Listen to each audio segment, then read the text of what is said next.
వెంకటేశాయ. శ్రీ విష్ణు సహస్రనామ మాధుర్యం 18 భాగాలు దాటి 19లోకి అడుగు పెడుతోంది.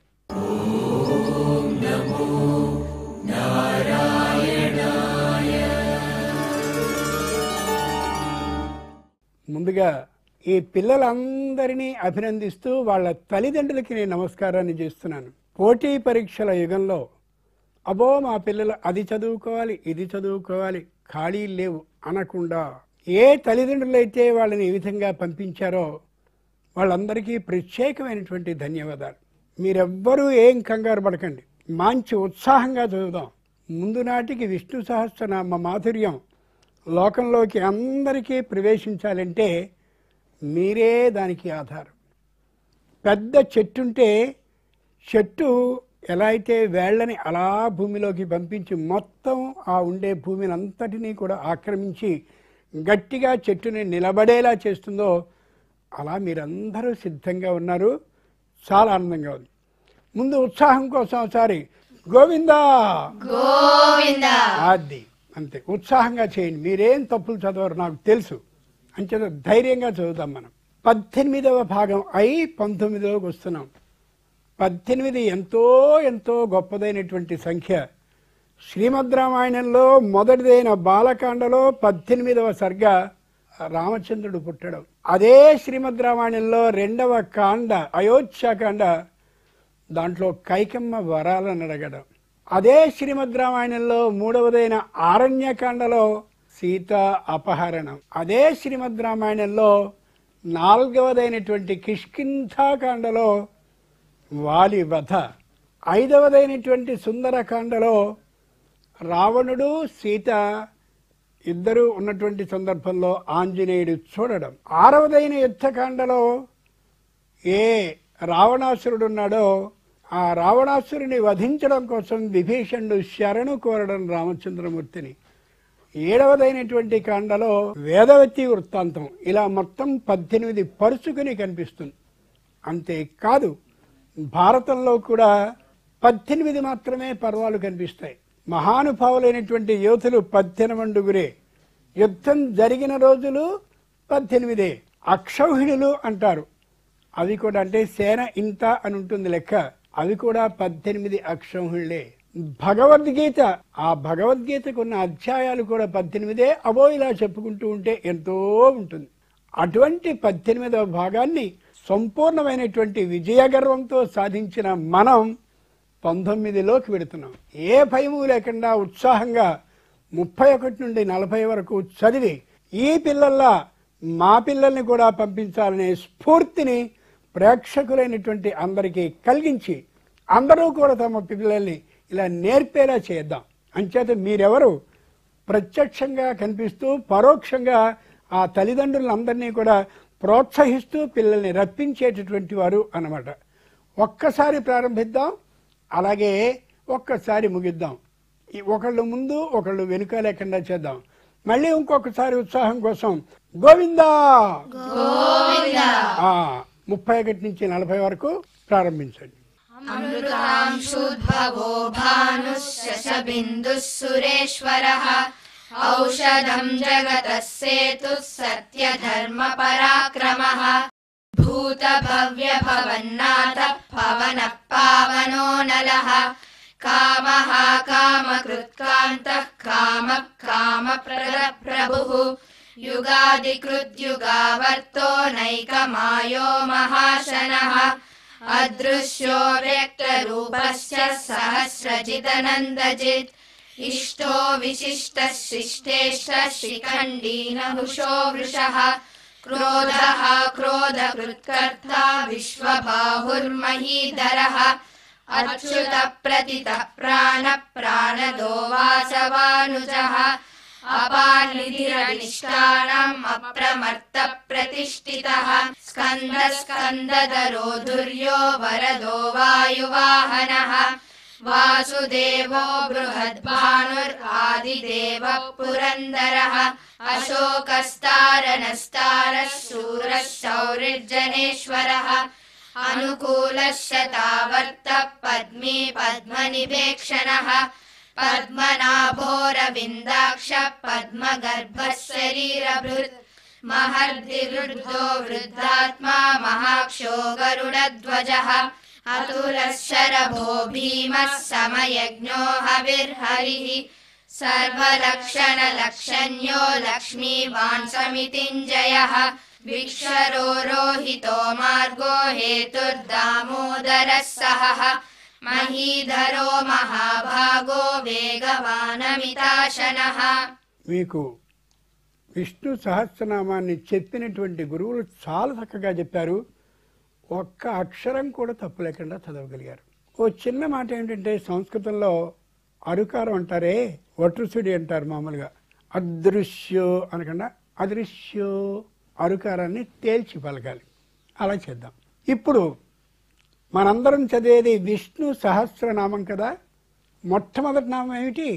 విశ్వం. ఎవరైనా పుస్తకాన్ని రాసేటప్పుడు ఏం చేస్తారు? ముందు మా పేరు ఉండాలి అని అనుకోవాలి. అంచేత విష్ణు సహస్రనామాన్ని రాసేటటువంటి ఆ సందర్భంలో ఆయన విష్ణు అని పెట్టుకోవచ్చుగా. మొట్టమొదటి పేరు నాది అని. విష్ణురు విశ్వం అంటే తప్పే ఉండదుగా, ఎందుకు పెట్టలా? ఒక్కటే గుర్తుంచుకోవాలి, లోకంలో ఎవరికైనా అమ్మ నాన్నలకి ఎవరంటే ఇష్టం ఉంటుంది? పిల్లలంటే ఇష్టం ఉంటుంది, అంతే కదా.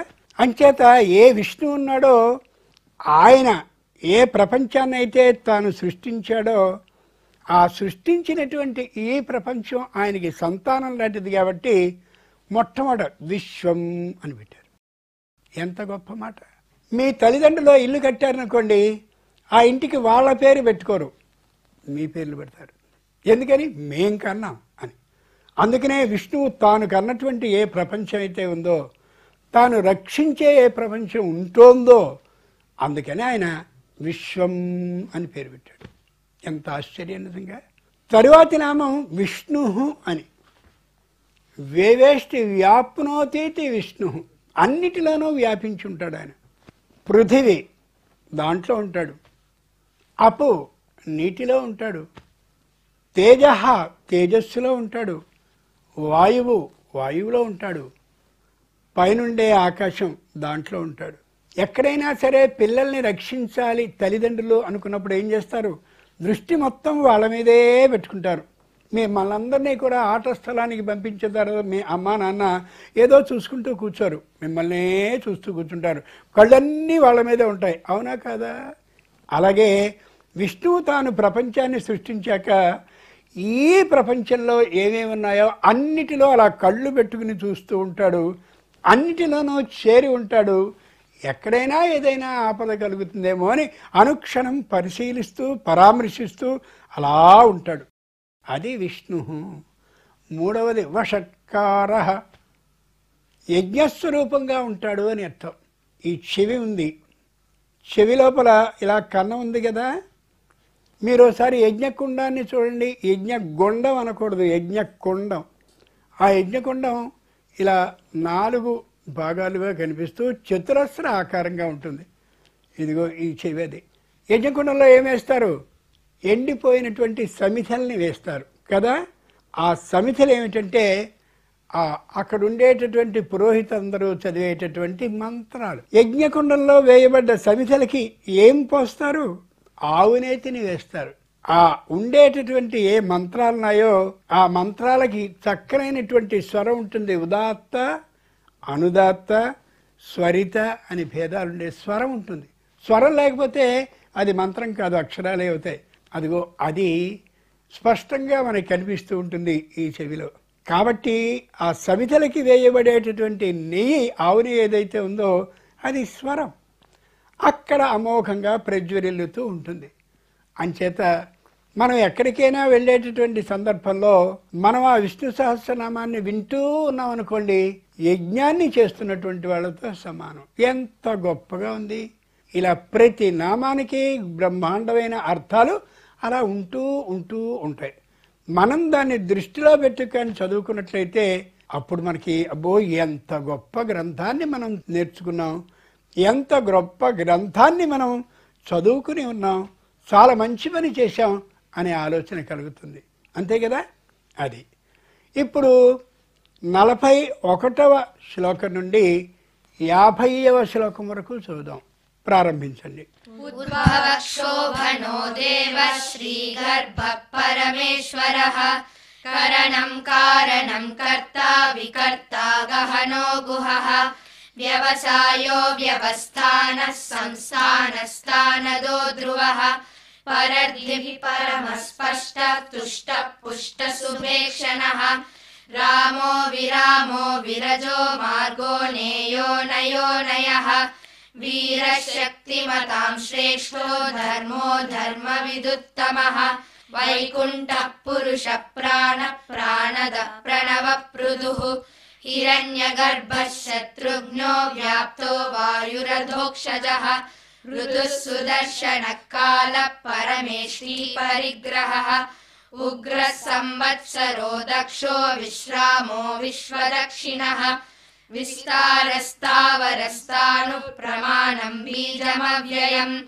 అర్థోనర్థో మహాకోశో మహాభోగో మహాధనః అనిర్విన్నస్తవిష్టో భూధర్మయూపో మహామకః నక్షత్రనేమిర్నక్షత్రీ క్షమక్షామः సమీహనः యజ్ఞయజ్ఞో మహేజస్య క్రతుః సత్రం సతాంగతిః సర్వదర్శీ విముక్తాత్మా సర్వజ్ఞో జ్ఞానముత్తమం సువృతః సుముఖः సూక్ష్మः సుఘోషः సుఖదः సృహృద్ మనోహరో జితః క్రోధో వీరబాహుర్విదారణः స్వాపనः స్వపశో వ్యాపీ నైకాత్మా నైకకర్మకృత్ వత్సరో వత్సలో వత్సీ రత్నగర్భో ధనేశ్వరః మనోహరః మనస్సుని హరించేవాడు అనర్థం.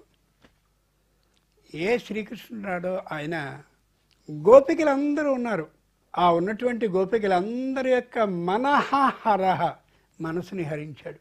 అంటే వాళ్ళందరూ ఆడపిల్లలు కాబట్టి కృష్ణుడు వాళ్ళందరినీ మోహించాడు కాదు కాదు కాదు. వాళ్ళందరూ భర్తలు ఉన్నటువంటి వాళ్ళు, వాళ్ళెవళ్ళు కన్యలు మాత్రం కాదు. భర్తలు ఉండగా భర్తలే స్వయంగా కృష్ణుడు ఎంత గొప్పవాడు, మీరు వెళ్ళి సేవించండి కృష్ణుణ్ణి అని కృష్ణుడి గురించి భర్తలు తమ భార్యల్ని ప్రోత్సహించేలా అంతగా మనసుని హరించినటువంటి వాడు కృష్ణుడు. అర్థమైందా? అంతేకాదు, నారదుడున్నాడు మహానుభావుడు. విష్ణువు యొక్క నామాన్ని నిరంతరం కీర్తిస్తూ అలా నామాన్ని జపిస్తూ పెడతాడు. ఆ నారద మహర్షి యొక్క హృదయాన్ని కూడా గ్రహించాడు, ఆయన యొక్క మనసును కూడా హరించాడు. కాబట్టి కూడా మనోహరః. ఒక సందర్భంలో కృష్ణుడు తన హృదయంలో ఉన్నటువంటి బాధని నారదుని పిలిచి, నారదా, నా ఎదురుగా ద్వారకా నగరం ఇలా అయిపోతుందయ్యా, అందరూ యదువంశీయులైనటువంటి వాళ్ళు ఒకళ్ళనొకళ్ళు కొట్టుకుని మరణిస్తున్నారయ్యా, చాలా దుఃఖంగా ఉంది, ఏం చేయలేకపోతున్నాను అని తన బాధని వ్యక్తీకరించుకున్నాడు. ఎప్పుడైనా మన బాధను ఎవరికి చెప్పుకుంటాం? మన మనసుని ఎవరైతే హరించారో వాళ్ళకి కదా చెప్పుకుంటాం. మనోహరః ఎంత గొప్పగా ఉంది. అలాగే చిన్నపిల్లలైనటువంటి వాళ్ళందరూ ఉన్నారు. ఎక్కడ? రేపల్లెలో. వాళ్ళందరూ చిన్న చిన్న పిల్లలు.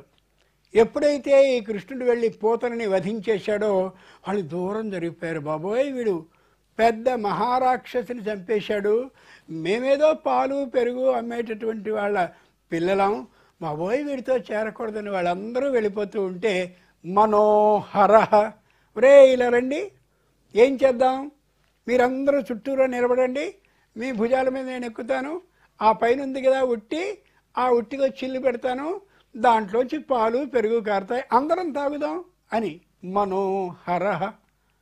ఓ పక్కన పూతన ప్రాణాలను తీశాడు, వాళ్ళందరూ దూరం జరిగిపోకుండా ఉండేలా మనోహరః వచ్చాడు. ఇక ఇతరులైనటువంటి మహర్షులు ఎందరో కృష్ణుడిని అబో పరబ్రహ్మస్వరూపం, సామాన్యుడు కాదు అని వాళ్ళందరూ అనుకుంటూ ఉంటే మనోహరః. అటువంటి మహర్షులందరూ కూడా పరబ్రహ్మాన్ని ఆరాధిస్తూ ఉండాలి, కృష్ణుణ్ణే ఆరాధించారు. గుర్తుందా? అలాగే ఏ మహానుభావుడైన కృష్ణుడు ఉన్నాడో ఆయన వృష్ణి వంశానికి చెందినవాడు.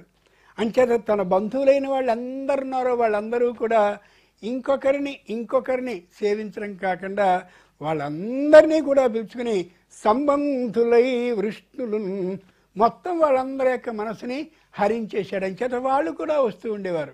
మనుష్య జాతికి చెందినవాడు మనుష్యుని యొక్క మనసుని హరించడం గొప్ప కాదు. ఆవులన్నీ ఉండేవి ఎక్కడ? ఆ గోకులంలో అన్ని ఆవులు ఈ చుట్టూరానే ఉండేవి. ఆశ్చర్యం కాదు? అలా మొత్తం అందరి యొక్క మనసుని హరించినటువంటి వాడెవరు? మనోహర. ఆ కృష్ణుడే విష్ణువు కదా. అంతటి అమోఘమైనటువంటి నామాన్ని మనం చదువుకున్నాం. అనేకమైనటువంటి ఉదాహరణలు దీనికి ఉన్నాయి. మామూలుగా మనం ఏం చేస్తాం? ఆ ఊరికి తావెటు అంటే ఇటు అని అంటాం.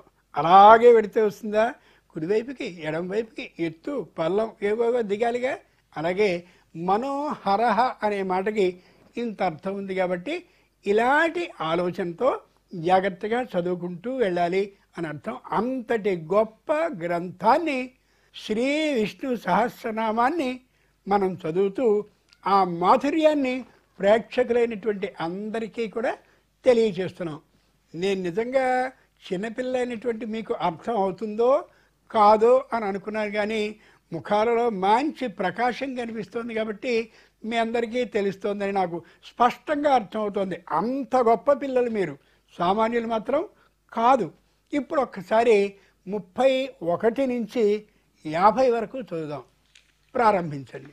అమృతాంశుద్భవో భానుః శశబిందుః సురేశ్వరః ఔషధం జగతః సేతుః సత్యధర్మ పరాక్రమః భూతభవ్య భవన్నాథః పవనః పావనో నరః కామః కామకృత్కాంతః కామః కామప్రదః ప్రభుః యుగాదికృత్యుగావర్తో నైకమాయో మహాశనః అదృశ్యో వ్యక్తరూపస్య సహస్రజితరంధ్రజిత్ ఇష్టో విశిష్టः శిష్టేష్టः శిఖండీ నౌషో వృషः క్రోధः క్రోధకృత్కర్తా విశ్వబాహుర్మహీధరः అచ్యుతः ప్రతితः ప్రాణः ప్రాణదో వాసవానుజः అపానిధిరనిష్టానम् అప్రమత్తः ప్రతిష్ఠితः స్కందः స్కందధరో దుర్యో వరదో వాయువాహనः వాసుదేవో బృహద్భానుర్వాదిదేవः పురందరः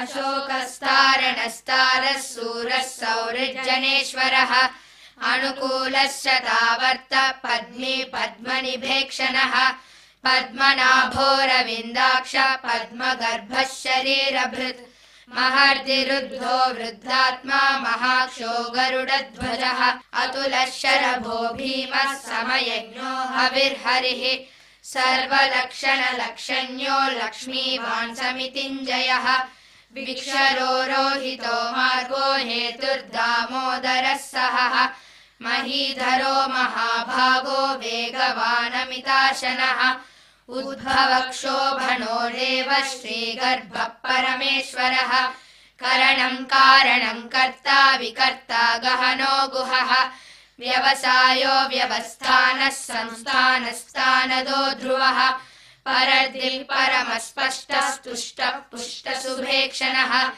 రామో విరామో విరజో మార్గో నేయో నయోనయః వీరः శక్తిమతాం శ్రేష్ఠో ధర్మో ధర్మవిదుత్తమः వైకుంఠః పురుషः ప్రాణः ప్రాణదః ప్రణవపృదుః హిరణ్యగర్భः శత్రుఘ్నో వ్యాప్తో వాయురధోక్షజः మృదుః సుదర్శనः కాలः పరమేష్టిः పరిగ్రహः ఉగ్రः సంవత్సరో దక్షో విశ్రామో విశ్వదక్షిణः విస్తారస్థావరస్థానుర్ప్రమాణం బీజమవ్యయం అర్థోనర్థో మహాకోశో మహాభోగో మహాధనः అనిర్విన్నస్తవిష్టో భూధర్మయూపో మహామఖः నక్షత్రనేమిర్నక్షత్రీ క్షమః క్షామः సమీహనः యజ్ఞయుజ్యో మహేజ్యశ్చ క్రతుః సత్రం సతాంగతిః సర్వదర్శీ విముక్తాత్మా సర్వజ్ఞో జ్ఞానముత్తమం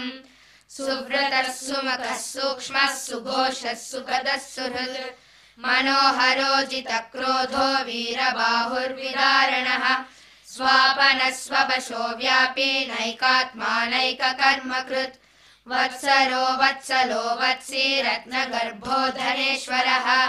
చదివిన దాంట్లో కామప్రదః కామప్రదః కామ అంటే మనం అనుకున్నటువంటి కోరికని ప్రదహ, అడిగిన దానికంటే ఎక్కువ ఇచ్చేవాడు.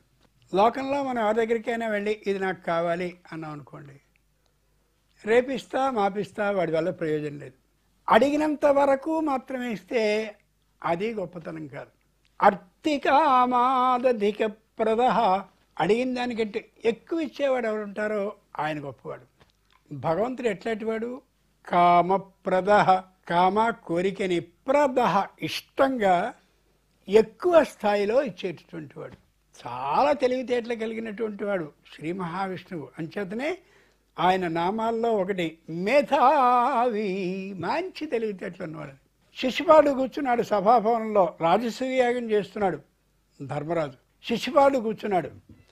వాడికి భయం ఒకటే, కృష్ణుడు చంపేస్తాడేమో చంపేస్తాడేమో చంపేస్తాడేమో. నువ్వు కోరుకున్నదేమిటి? చంపేస్తాడేమో అని కదా. చంపేస్తాను అని నిండు సభలో చేతిలో ఉన్న సుదర్శన చక్రాన్ని పంపించి వాడి తల నరికేశాడు. ఏదనుకుంటే అదే చేస్తాడు.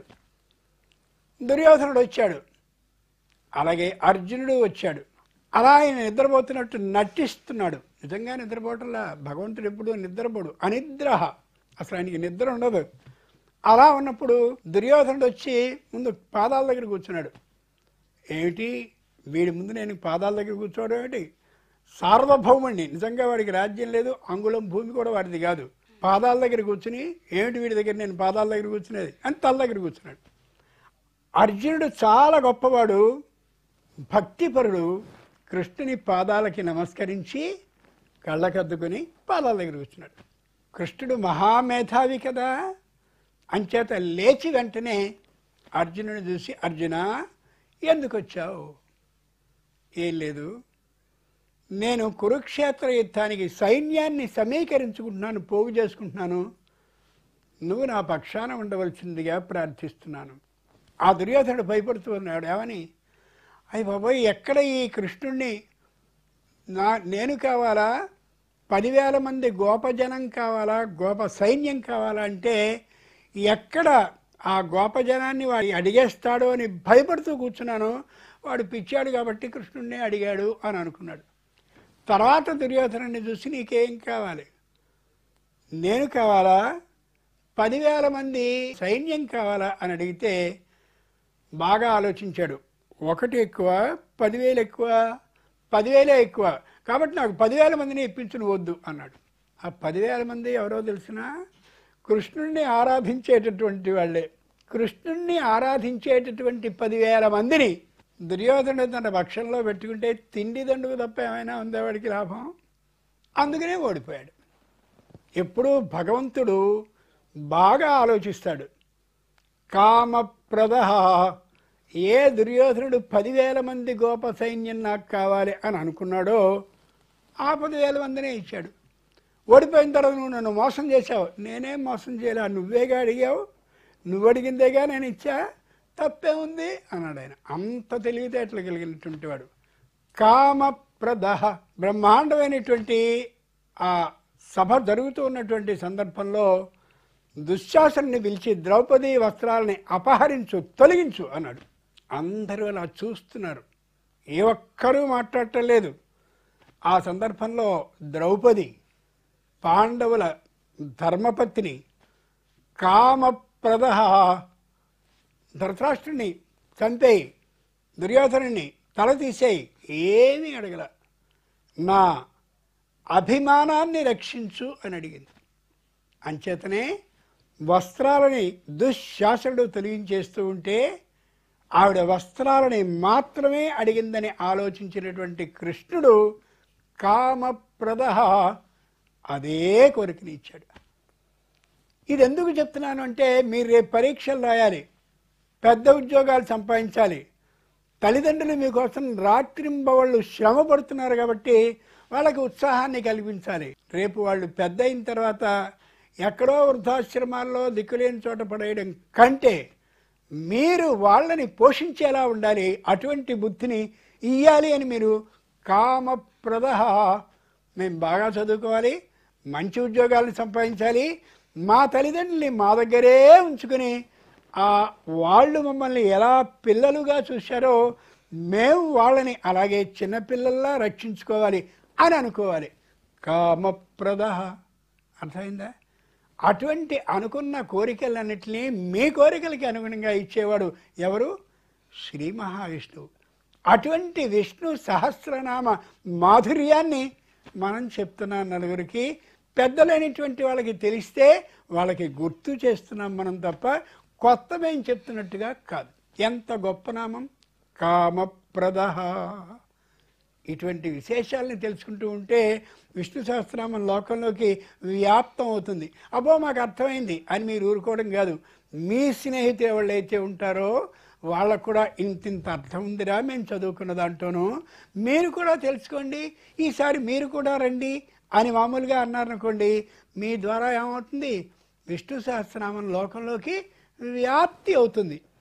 ఋషులుట వాళ్ళు ఏదైనా సరే బాకీ ఉన్నట్టయితే బాకీని తీర్చుకోవాలి అంటారట. ఋషులు మనకి ఏమి ఇచ్చారని బాకీ తీర్చుకోవడానికి? ఏ ఋషులైతే మనకి ఈ విష్ణు సహస్రనామం, లలితా సహస్రనామం మొదలైన ఇవన్నీ ఇచ్చారో వాళ్ళ రుణాన్ని తీర్చుకోవాలి అంటే వాళ్ళు రాసిన గ్రంథాలని చదువుకోవడం ఋషిరధ్యయనాత్, తెలిసిందా? కాబట్టి మనం విష్ణు సహస్రనామాన్ని చదువుతున్నామంటే వ్యాసుడు మనకి అనుగ్రహించాడు కాబట్టి ఆ వ్యాసునికి ఆ రుణాన్ని తీర్చుకునే ప్రయత్నాన్ని చేస్తున్నాం అని అర్థం అన్నమాట. ఇలాగే మనం విష్ణు సహస్రనామ మాధుర్యాన్ని లోకంలో అందరికీ కూడా పంచిపెడదాం.